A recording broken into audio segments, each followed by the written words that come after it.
Without the points deduction, Sean, you'd be ahead of Chelsea, so you'd be 10th. So it seems like they're definitely there to be got at. Yeah, thanks for reminding me. That's pleasing. No, at the end of the day, look, it is what it is. The realities are there. Well, the current realities. But I do understand your point. I think they're a very strong outfit. I know they've been a bit up and down. New manager, finding his group and all that sort of stuff. I was at Old Trafford. They've still got quality. They've still got pace. They've still got, a depth of experience in football. So we've got to be ready. Back to the point of asking about the points tally. Then, yeah, I mean, when I took over, I think it was 15 points from 20 games, or we reversed that and got 20 points from 15. Well, sorry, would have had 20 points from 15 games. That's quite a big swing, as you know, and it shows there's growth in the side, and that's all I spoke about at the beginning of the season. When people asked me about the expectations, was to do better, and I think there's clear signs of that. So that's important. Games are coming thick and fast, as we know. How do you keep up that momentum now?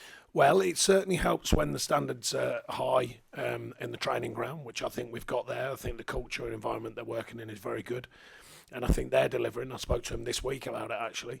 The drive and determination to train properly every day, I think that's growing all the time. And then giving performances, delivering performances, and of course, when you're winning, that winning mentality. It's a home game. A good side, we know that, and a big club, but it's a home game. We're a big club ourselves. Our fans are going to be right up for it, obviously. So all them things help with that bit of energy and that extra energy that you sometimes need as a footballer and as a team. So we'll certainly be coming back to Goodison in good shape, ready for the next challenge. And I think there were moments in the Newcastle game where the players with that experience certainly used it. Chelsea have a lot of quite inexperienced players, so is that another thing to kind of maybe exploit? Well, they might be have some inexperience in the Premier League, but they've also got some experience in other leagues, and they've got players who've been bought in for a lot of money, and usually there's a reason why that is.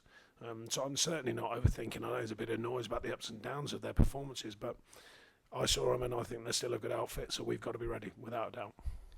Sean, Dwight McNeil scored 2 huge goals in a week for Everton. He's been very good since you came to the club. What is it about your relationship that helps to bring the best out of him? You'd have to ask him. I think the simplicity of reminding him what he's good at, believing in him, I think, which I do, and I gave him his debut, obviously. And I think he's a very, very good player, and I've always spoke about it. He puts a lot of weight on himself, and I said, you've got to relax that, you've got to release it, go and enjoy your performances, go and play with a smile, as many managers used to say when I was a younger guy, and I think he's one of them. When he plays with a smile, he runs hard for the team, it starts to come together, and I think he's done that ever since I've been here, and I've been very pleased for him and very pleased for us, because he's getting the rewards for that. And a fine finish now. I mean, he's got power, we know that, but 2 very, very good goals. Thank you. Excuse me. Hi Sean, what have you made of Chelsea so far? Spent a lot of money, but it's not guaranteeing them success, is it? Well, there's not always that situation. New manager goes in, a manager I definitely respect, and his staff, and it seems to me he's making changes. He's finding different ways to work with the players, and sometimes that takes time. It did at Tottenham when he was there.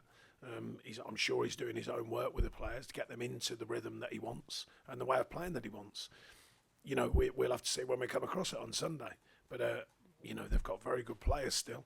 And I saw them at Old Trafford, and, they regathered themselves, I thought. After a quiet first half, they regathered themselves second half, and they looked like an outfit. So, you don't, excuse me, I don't think you spend all that money with a good manager who's knowledgeable and don't get some kind of outcome. So we've got to make sure that we're ready for our performances. I think we have been doing. I think we did tonight against another good side. There's no 2 ways about it. They've proved that, Newcastle.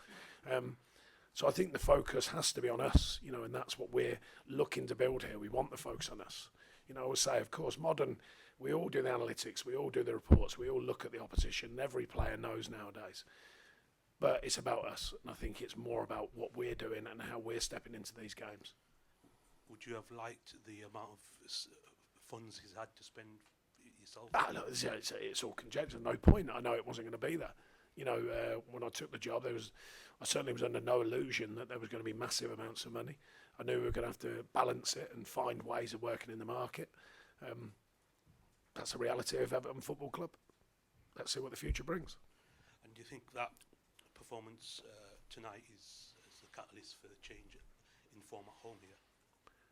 Well, I think we're performance-wise, I've said before this game, I think performances have been strong. I think the performance against Man United was very strong.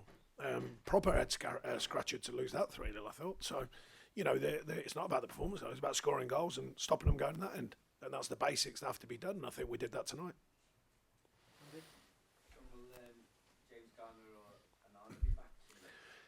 Well, Jimmy, I hope, because it's a sickness bug, and you know you never know, but they can pass very quickly, as we all know. We've all had one, 24 hours. But there are some long ones. We hope it's a 24-hour situation, so he'd have time to get food back in himself and feel stronger again. Amadou, we're hoping to be around it, possibly in the squad. We'll just have to wait and see how the next couple of days' training goes. So yeah, there's them two, and then we'll check on Seamus over tomorrow. Any further questions? Thanks, everyone. Cheers.